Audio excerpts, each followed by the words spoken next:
Karen was 66 years old, 1 year past retirement age. She worked as a direct support professional in Glendale, Kentucky, providing assisted living care for adults with developmental disabilities in multiple locations. This is hard work. Karen's role included making sure patients had taken their medications, verifying they were home and safe, clean and healthy, among many other responsibilities. But around 10 p.m., her coworker noticed that she had not returned from her rounds. Curious and apprehensive, she set out looking for Karen among the many domiciles she might still be at. Perhaps there was some sort of mess that Karen was taking care of, and this was why she wasn't back yet. But as she arrived at the location where Karen was working, she would be horrified to find out the truth. What she discovered would make this Karen's last shift. At around 10:43 p.m., she arrived at a residence of 3 mentally disabled patients under Karen's care.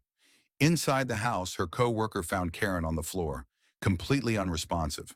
As she rushed to her aid and assessed the situation, she discovered the carpet was soaked with blood and that Karen had been stabbed to death right in that home.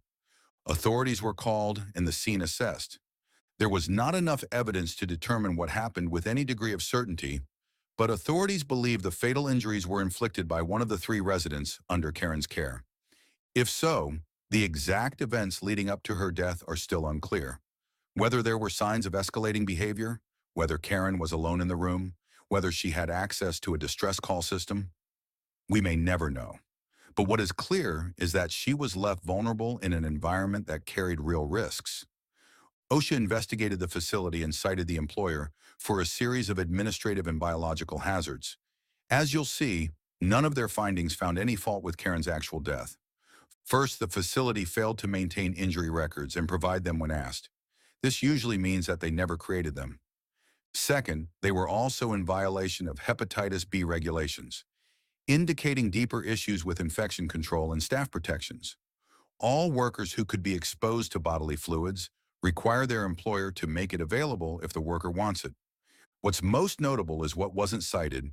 There were no penalties tied directly to Karen's death. No findings about inadequate staffing, lack of emergency response training, or failure to train employees how to protect themselves from physical assault. All things that can and do happen in these settings. Karen's life was taken violently in a place where she should have been protected. The total OSHA fine was $14,000. That's what was levied after a caregiver was killed at work, stabbed in the very home she was helping to maintain. What do you think? Are caregivers being asked to do too much with too little protection? Let me know your thoughts in the comments. Every once in a while, we stumble on one of those freak accident type stories, a 1 in a million possibility. What follows is just one of those stories. Doug was 55 years old. He worked in a metal stamping facility in St. Mary's, Ohio. It was mid-afternoon around 2 p.m., and he was walking down an aisle inside the plant in the walkway, minding his own business. The plant was huge, loud, dusty, and dim. Material and products at all different stages were shuttled through the plant as they were put into various machines and bent into whatever shape they needed to be in next. Doug walked past hundreds of people and 100 other machines and motors that were all whirring and moving, trying to get their job done. But a few hundred feet away, a contractor who was brought in to repair a motor was troubleshooting a massive piece of equipment. We're not sure what it did, but it had a 150 horsepower motor. The contractor was revving it up, stress testing it after a long repair process, or perhaps just starting out, trying to see what the problem was. But something had gone wrong, and what happened next made this Doug's final shift. The motor exploded. The motor's internal components ripped apart under pressure and the centrifugal force it created. The motor sheave, a rotating metal disc, shattered violently. One of the metal fragments launched like a bullet, traveling hundreds of feet across the shop floor. It struck Doug right in the head with such force it fractured his skull, killing him instantly. And ill-fated Doug never saw it coming. The tragedy with this story is that Doug hadn't made any mistake. He wasn't operating the motor. He wasn't part of the repair or even remotely close by. He happened to be in line of sight, just walking by and in the wrong place at the wrong time, in a facility that didn't control the danger zone during testing. The most chilling part? OSHA issued no citations, violations, or fines. Zero. Nada. There are several reasons we can speculate as to why. Maybe it was because the person who created the hazard was only a contractor. Perhaps the contractor company received this violation, and in this case, maybe that detail shielded the company from legal responsibility. Another option is that found the company truly blameless, that there was no way they could have anticipated such a hazard. Doug had on all his PPE, he was walking in the painted walkway, and the contractor repairman wasn't doing anything unconventional. Maybe stuff just happens. But still, a man died. And who protected him? Who was held responsible? Unfortunately, no one was. Why wasn't the testing area blocked off? Why wasn't anyone warned to stay clear? And why was a 150 horsepower motor allowed to spin to failure with workers within range? Doug's death was instantaneous, but it wasn't random. It was the result of uncontrolled energy and a workplace that didn't treat that energy with enough respect. He was killed by a flying piece of metal from a motor explosion, and OSHA fined no one.